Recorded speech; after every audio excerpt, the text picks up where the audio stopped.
Il y a des périodes bien typées, le départ en vacances, le temps des examens, les achats. Il y a un temps pour tout, disait le sage Goélette, un temps aussi pour se laisser réconcilier avec Dieu.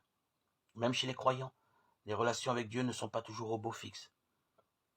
Des tensions naissent, provoquées le plus souvent par nos faiblesses et nos péchés.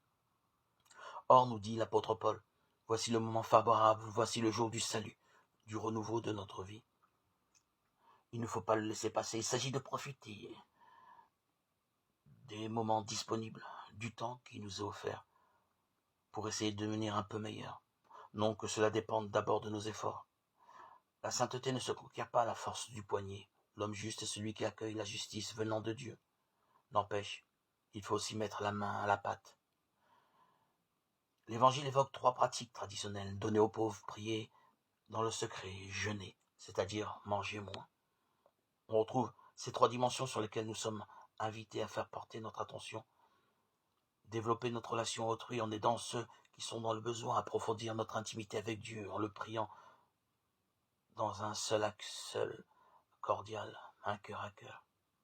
Réguler les besoins de notre corps et de notre psychisme pour retrouver un bon équilibre physique et mental. Le tout loin des feux de la rampe en évitant toute recherche du paraître. C'est ainsi que cette invitation à vivre notre foi chrétienne en profondeur nous appelle, nous est proposée. Le temps qui nous est offert, où nous sommes disponibles, est l'occasion pour chacun de reprendre conscience, notamment de la valeur